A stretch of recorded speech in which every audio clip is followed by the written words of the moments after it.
Welcome into another episode of Locked On Phillies. The Phils lose in ridiculous fashion last night. A walk-off inside the park home run. And part of it's because of the bullpen. Now, who's done worse with the bullpen? The manager and his management of it, or the president of baseball operations and the construction of it? We discussed Dombrowski and Thomson on today's episode.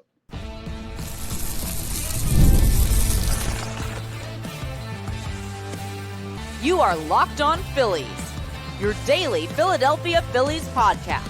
Part of the Locked On Podcast Network, your team every day. Yes, this is Locked On Phillies. I'm your host, Connor Thomas. Thank you so much for joining us today. We come to you as part of the Locked On Podcast Network, your team every day. You may know me from some of my other work in the sports talk space. I've been on air doing sports talk radio here in Philadelphia at 97.5 The Fanatic for over 5 years now. I've been a credentialed Philadelphia Phillies media member for 4 seasons.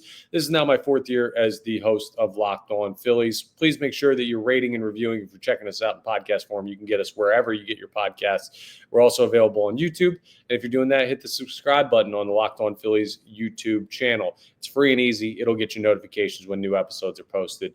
It really helps us out here as well. So if you like the content, I'd appreciate it if you did that. Now, y'all are going to have to bear with me today. I'm exhausted. I'm annoyed.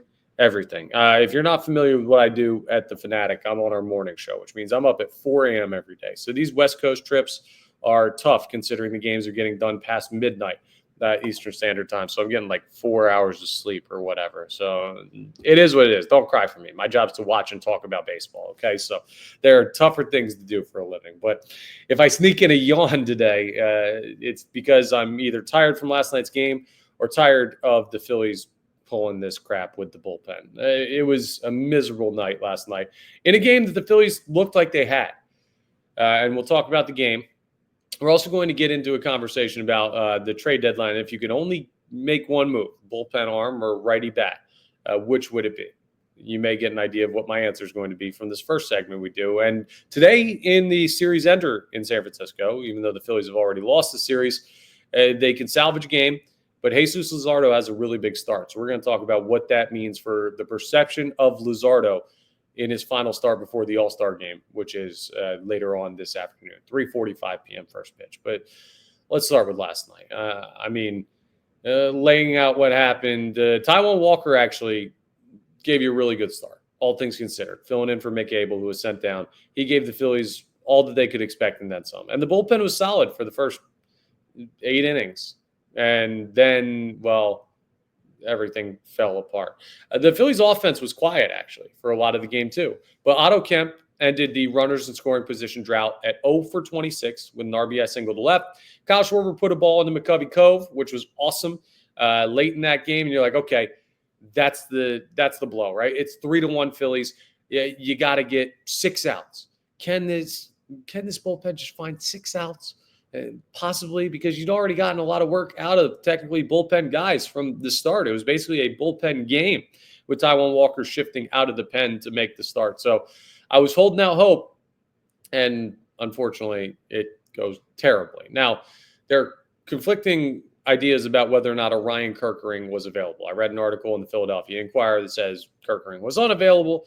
Thompson said that Kerkering, after Monday's game, he wanted to keep him available for Game 2, which is why Kerkering didn't come out after a quick appearance in Game 1 of the series. So I don't know. I'm going to live under the assumption, because they don't really throw guys back-to-back, that Kerkering was unavailable for Game 2, which is why he was not used in the later innings. And if Kerkering's not available, I want to do this real quick for you, because Romano comes in for Daniel Robert. Daniel Robert gets the 8th. He is shaky, and Romano has to come in and close the door in the 8th. And then they try and go 5-out save with Romano, and he just got touched up in the 9th, gives up the walk-off inside the park home run.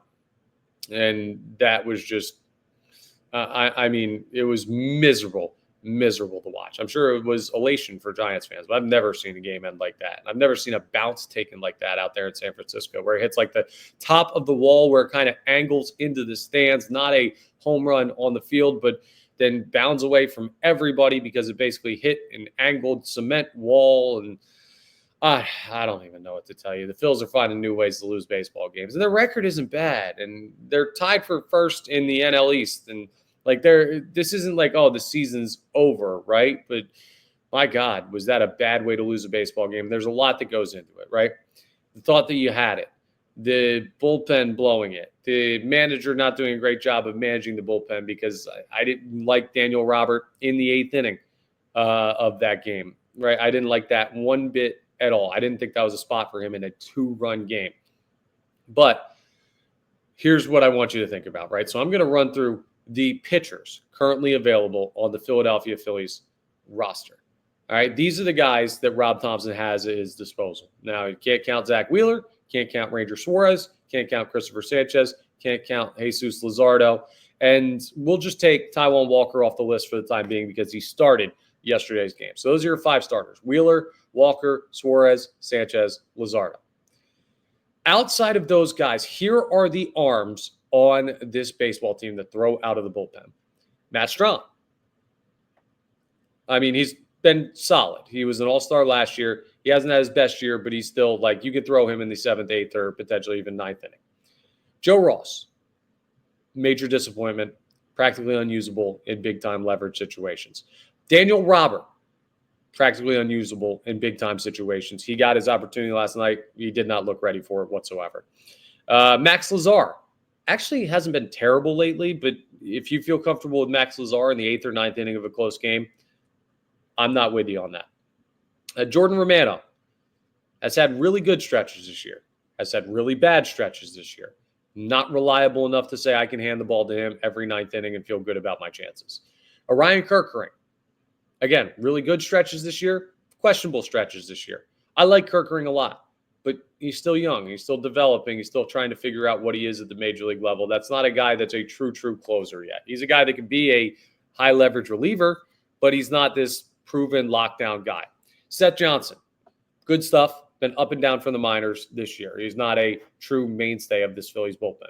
Jose Alvarado, suspended, PEDs. Tanner Banks, lefty specialist, not a high leverage guy. Has been okay this year, but he's not a guy that you're looking at that's going to throw in the 8th or 9th inning, really. And some of these guys were already used. My point is just this. Banks, Johnson, Kerkering, Lazar, Robert, Romano, Ross, Strahm. That's not exactly the best bullpen in baseball. So when I look at this and the question of who's more to blame, Rob Thomson or Dave Dombrowski, because I would not have put Daniel Robert out there. It was questionable to let Romano go back out for a 5-out save. I don't know who else you want to see throw there. What, Joe Ross?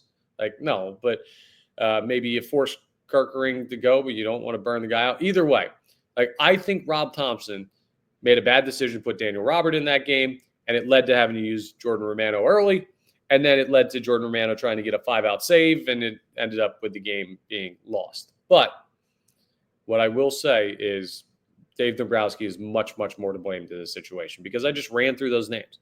If I had to tell you, you're going to have to use 3 of those guys every game, and I know that's not true, but we're just going with it. But let's just assume 3 relievers used every game, and you can't use the same 3 guys on back-to-back days, you're screwed every other day, right? Like, you are done with some of these arms in the Phillies bullpen right now. They're a mess. And there have been good stretches, but man, have they not been consistently good.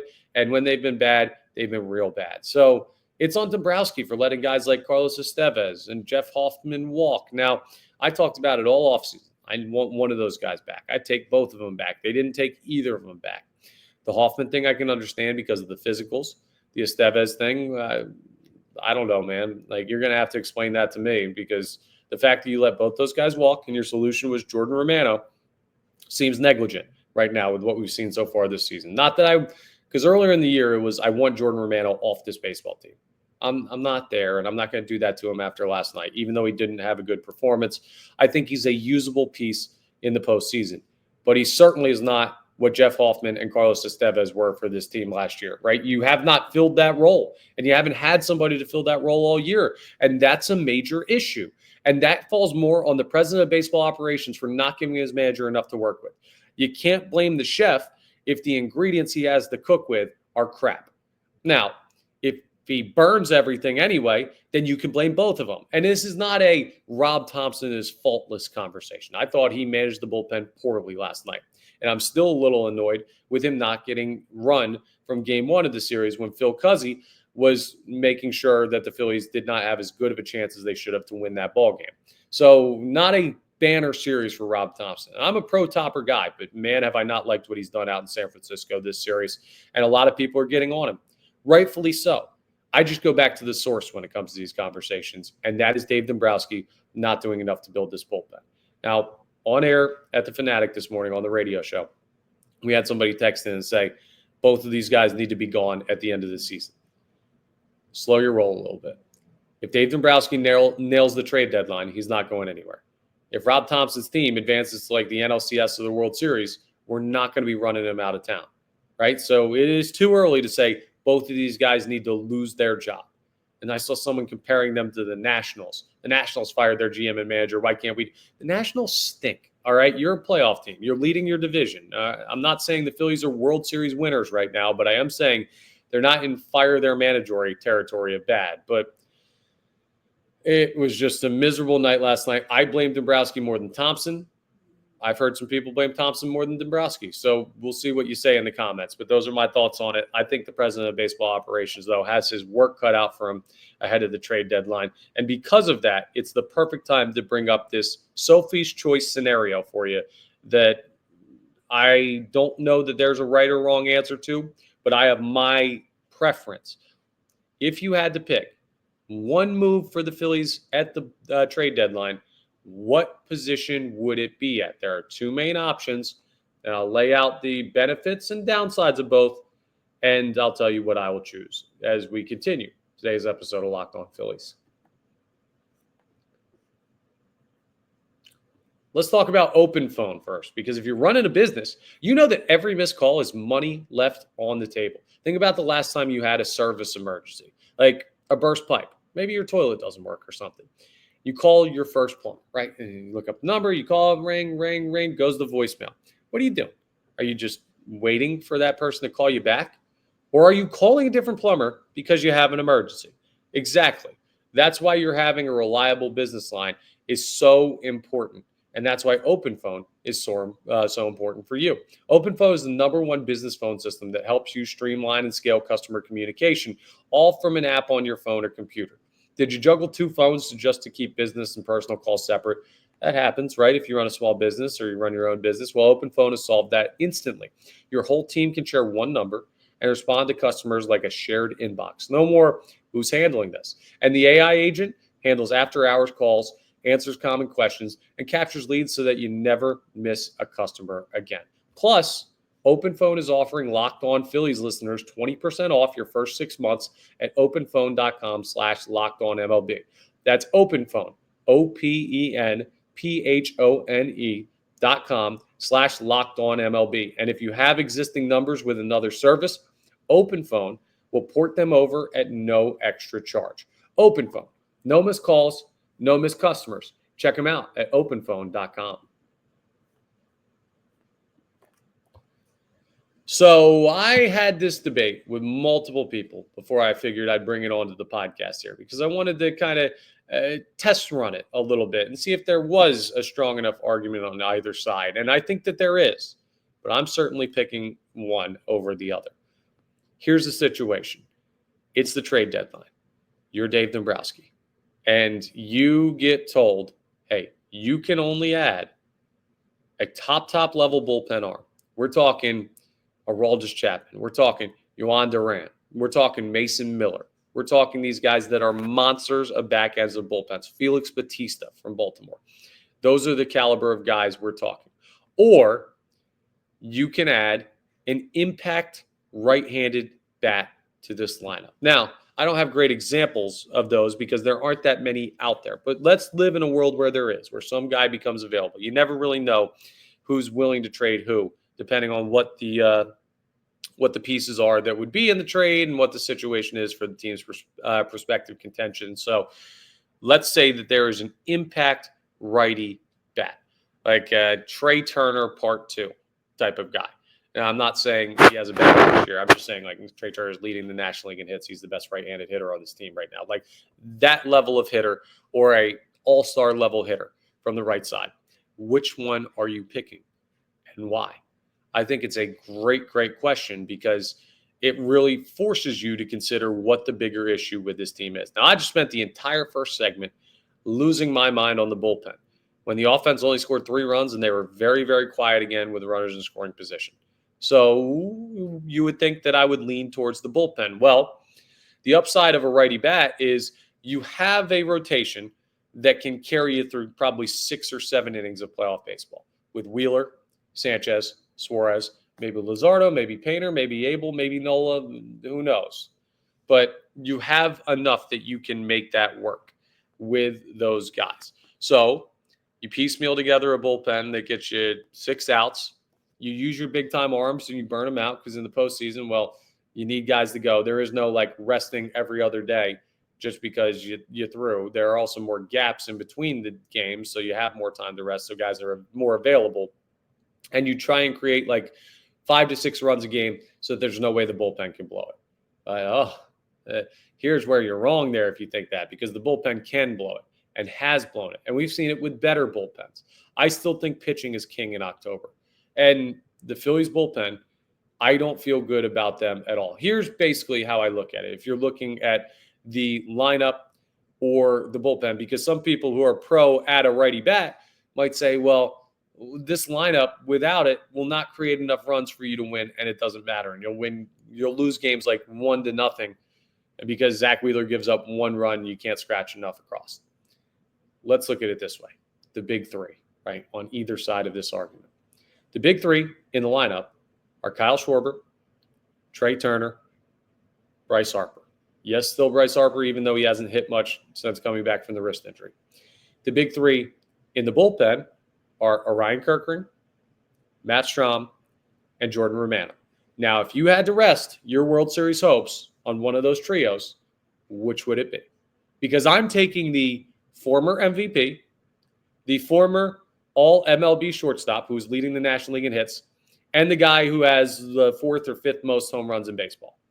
The lineup has enough, all right? Now, when I say enough to potentially get it done. I'm not saying, like, you can't add. And in reality, I want them to do both of these things. But compared to the bullpen, the lineup is rich, right? The lineup is loaded, and the bullpen is poor and destitute out on the street, right? It's not even close to me, the quality of these 2 units. And I know people get concerned about the problems of the past, which was in October, this lineup has a tendency to go dead quiet, and that'll lead to you getting knocked out. We've seen that before. And I get it, but this bullpen is much more of an issue, which is why if I had to pick, I would go with a big-time bullpen arm over a righty bat, which is why that should be the priority. And that, if you're on that same side as me, here's what you need to be prepared for. You need to be prepared for them to go out and maybe trade a big-time prospect like an Aiden Miller to go get maybe Yohan Duran out of Minnesota, maybe Mason Miller from the A's. And you're going to have to give up something to get something. The other thing you got to be prepared for is the right-handed bat addition that you make to the lineup. If you do that, would probably be a platoon guy, a fringe starter, a guy that just gives you another viable righty bat, but not like anything plus at that spot. That's what you're accepting if you're picking that side of the argument. On the other side of the argument, if you're picking the righty bat, what you're accepting is that the Phillies, they make it to the NLCS, right? Let's go with this hypothetical. And they are up in, I don't know, an elimination game against let's just pick a team that could be in the NLCS. Oh, the Dodgers. Yeah, they're pretty good. You're up 2 runs in the 8th inning against the Los Angeles Dodgers out there at Dodger Stadium. And your 8th and 9th innings are going to be either Orion Kirkring, Jordan Romano, or Matt Strahm. You feel good about that? Because you're going to have to if your priority is the righty bat, because you're not going to do both of these things, I don't think. I don't think you're going to get an impact righty bat. I don't think you're going to get a top-end bullpen arm. So choosing one does lead to concessions for the other position. Now, I'm still choosing the bullpen because I think at the end of the day, if you're facing the Dodgers, the Cubs, the Mets, any of these teams in the postseason, Harper, Turner, Schwarber, Bohm, Castellanos. Like, you can get stuff done with just another addition that lengthens the lineup a little bit. But there is no way, in no world, do I see this bullpen being viable in October.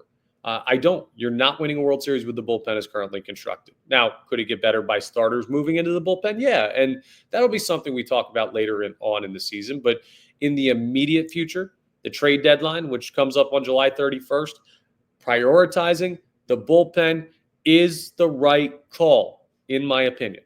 But I've heard dissenting opinions to that. So let me know again in the comments if I'm on base with this or not. Would you rather have the bullpen arm or the righty bat?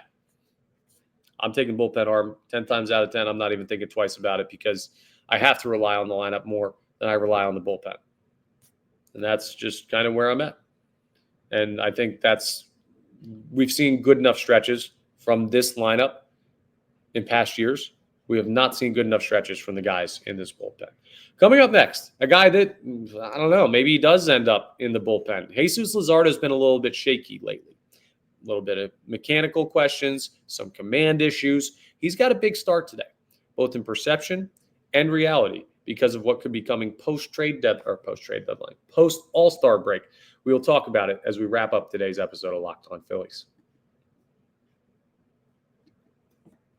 Let's talk FanDuel first. Summer sports, they're in full swing. And whether you're all about baseball under the lights, golf on the green, or high-stakes soccer action, FanDuel is the best way to make every game even more exciting.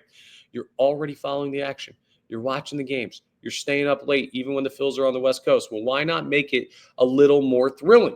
With FanDuel, you can get in on the game while your friends are getting sunburned at the beach. Maybe it's thrilling enough for you, but you're tired of watching the Phils lose and getting nothing for it. Well, maybe bet San Francisco today.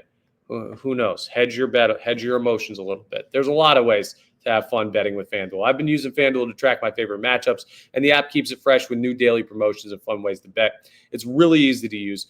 They pay out fast, and it makes even regular season games feel like must-watch events, even when they don't end in a walk-off inside the park home run. Whether I'm placing the same game parlay or watching a bet ride into the ninth inning, FanDuel makes it feel like I'm part of the action. And if you're new to FanDuel, new customers can bet just $5 and get $150 in bonus bets if your first bet wins. Open the FanDuel app today or visit FanDuel.com to get started. That's FanDuel.com. So Jesus Luzardo has a really big start today in Game 3 of the series against the Giants. Now, the Phillies have already lost this series, so that extends the stretch where they have not won a series in San Francisco since 2013. Just so y'all are aware, 2013 was the year after I graduated from high school. I'm 30, turning 31 in October. Yeah, it's been a while since the Phillies have taken down the Giants in San Francisco, and that streak continues because they cannot win the series. They lost the first two games. So that place, man, drives me insane to see them go out there. They never play well there. They never feel like they have played well there. That's just the reality of the Phillies in San Francisco against the Giants. So whatever. But they haven't gotten like swept every single time. They have won individual games. So they can win today. And you have an opportunity facing off against Justin Verlander, who is just the corpse of his old all-star Hall of Fame, crazy talented self. His numbers this year, not great. And not that Jesus Luzardo's look awesome either, but Verlander's got a 4.84 ERA. In 70 and 2/3 innings pitched, he's only struck out 60. He doesn't quite have the strikeout stuff. He's given up 6 more hits than innings pitched. He's given up 9 bombs. He's walked 26. Like, you can get this guy, all right? You can beat this version of Justin Verlander.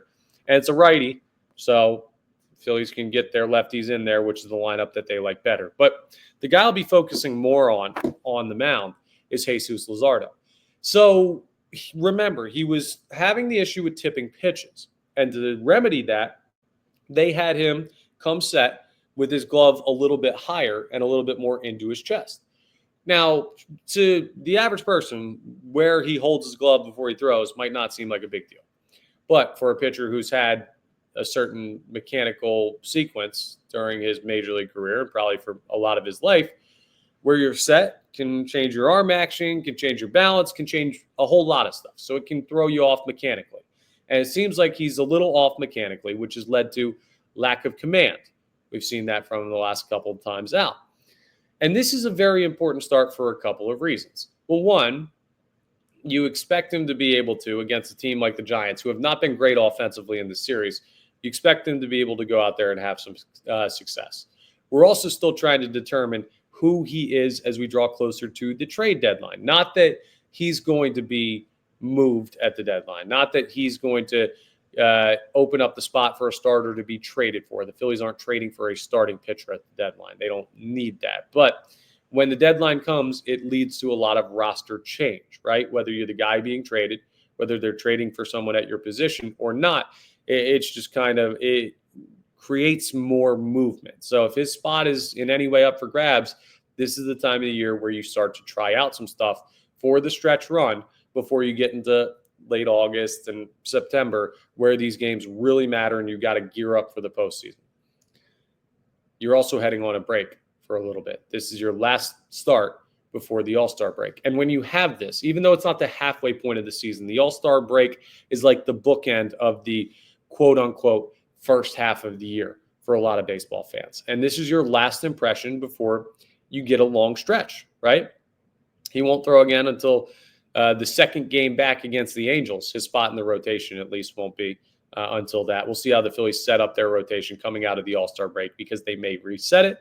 They may stay on the same path depending on, I don't know, what their preferences are for how they want to rest these guys. But you'll play 3 more games, and then you have the time off for the All-Star break, and that will be a lot of time for this fan base to sit here and think about what Jesus Luzardo shows you. And with Andrew Painter potentially available to come up post All-Star break, I mean, he's available to come up now, but with that going to be more of a conversation as you draw deeper into the season and you are in the time frame of July-ish that they gave us on Painter before the season, well, you got to figure out what's going on with the back end of your rotation. You know that Wheeler, Suarez, Sanchez are all locked in there. You can use Taijuan Walker, but it's not an ideal situation. Abel just got sent down. Painter may or may not come up.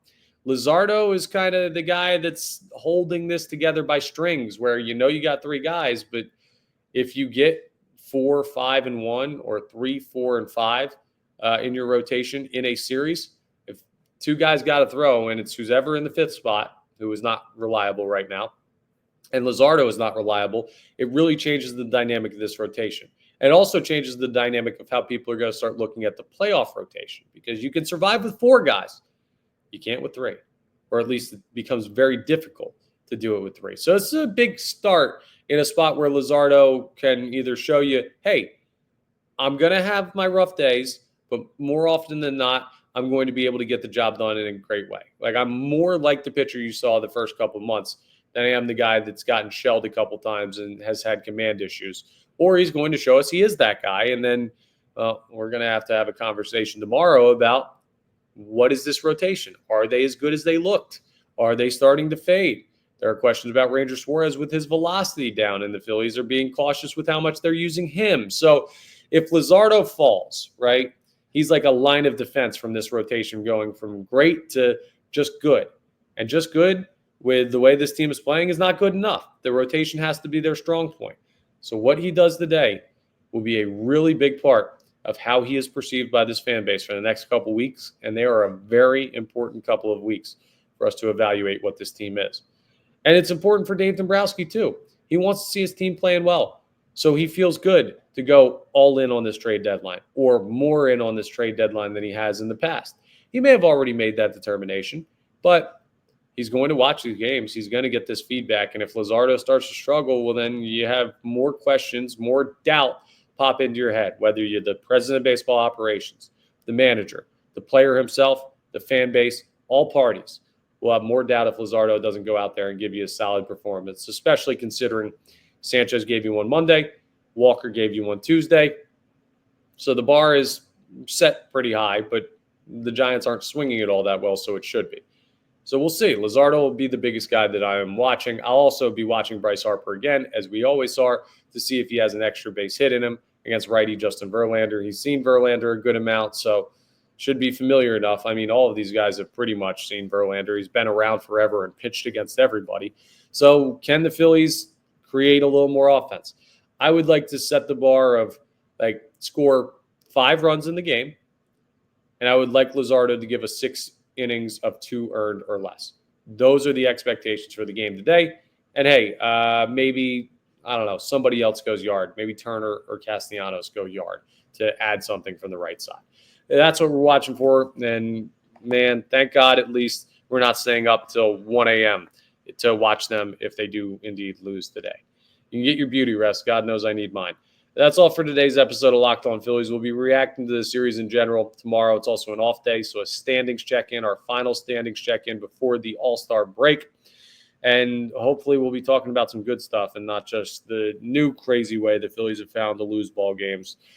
It can never be easy with this team, can it? Even though they're good, it always feels like the losses are just, I don't know, really bad for a good team in weird ways. But thank you so much for joining us. We are part of the Locked On Podcast Network, your team every day. Please make sure you're rating, reviewing, subscribing to the YouTube, all that great stuff that really helps us out.